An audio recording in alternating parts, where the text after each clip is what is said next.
Hello again. So here we are going to start a new lesson. So we are finally solving the incompressible Navier-Stokes equations in 2 dimensions for steady flow problems, for steady state problems. Okay. So these are our governing equations. Okay. So the only the difference between the Stokes equation that we solved in the previous lesson and the Navier-Stokes equation that we are going to solve in this lesson is this convection term, this extra convection term shown in blue. Everything else is the same. Okay, so this is what is going to make the solution of Navier-Stokes equations quite complicated. This convection term is a nonlinear term, hence all the difficulties that we face. Okay, so we want to be able to solve in as few time steps or load steps as possible. Okay, we want to get the solution as soon as possible. Okay, yeah, so fewer computational resources. Okay, so we want to optimize our solution time. Okay, so we have already derived the weak form for the Stokes equations. So we simply plug in this convection term into the weak form. Okay, so we start with the weighted residual statement and so on. Okay, and then okay, so we have done this already for the Stokes. So the only difference is the convection term, which will become an extra term in the momentum equation.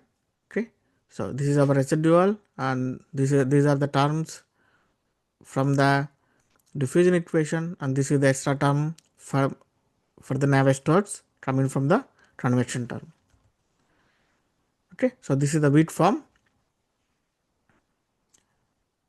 and we are going to solve this problem using the stabilized formulation. Okay, to make things a little bit easier. Okay, so we can use the same basis, same element shape, same element order for velocity and pressure.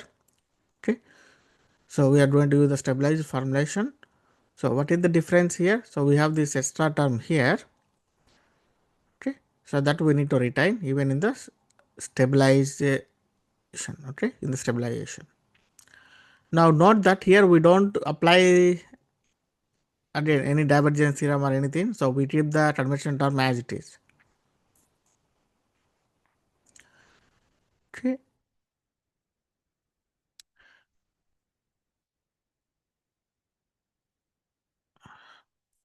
now that this is our convection term. Okay, so as we know, this convection term is a nonlinear term. So whenever we have a nonlinear problem, we typically need to solve it using an iterative stream, like a Picard iteration or Newton option method. Okay, but okay, there are some issues for problems with small Reynolds numbers. So we can solve this Navier-Stokes equation with stabilized formulation and stabilized formulation or using inputs of stable elements. It doesn't matter. So we can solve these nonlinear equations using Newton option method in one step for problems with smaller Reynolds number values, like typically let's say 10 Reynolds number of 10, Reynolds number of 20. Okay, but as we increase the Reynolds number, so the convection terms become dominant because we have higher velocities. So the convection terms become dominant. So this method of that is solving the entire equations in a single load step, even with the iterations, it doesn't work because the iterations diverge. So what we typically do, we solve this problem in a multiple loads, like in multiple load steps. That is, we divide the loads into smaller loads. That is, let's say for example, like we draw back hourly driven cavity. We have a velocity of 1 specified on the top. So instead of applying 1 at the same time, so we apply velocity of let's say 0.1, 0.2, 0.3, 0.4 and so on, increase it up to 1. Okay, so we apply the velocity multiple load steps. Okay, So that is like, so if our TF is our final time, okay, so we increase the velocity up to TF, okay, so let's say we want, okay, so we increase the velocity either linearly or in some sinusoidal fashion smoothly, okay, up to this time. So at which point we apply the maximum velocity, that is the maximum load we have, and then we can keep it constant for any residuals to converge. Okay, so what we typically do is, so here these are all the these dots are the time steps, the different time instances. Okay, so we start from time 0, at which we may or may not know the solution, so initial condition, so we can take as 0 as well, and then we go to the next time step, and so on. So what we do, so knowing the solution from the previous time step, we solve the further solution at the current time step Tn plus 1. Tn is the previous time step, Tn plus 1 is the current time step, delta T is the time step size, Un is the solution from the previous time step, Un plus 1 is the solution at the current time step, which we need to find. Okay, so I'm like, we try to avoid the use of iterative streams because they are expensive. Okay, let's say if we still want to solve this using Newton option method, how does it work? At least in the form, what do we do? Okay, so in the Wheat form, so we can write the Wheat form at current time step because that is where we want to find the solution, that is velocity and pressure. Okay, so this is our Wheat form with stabilization.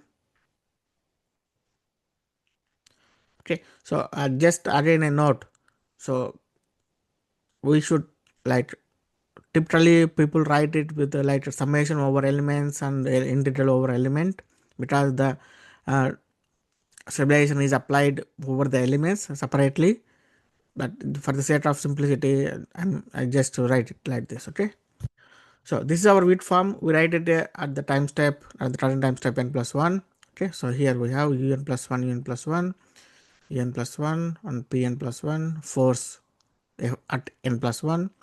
Okay, again, okay, all the terms.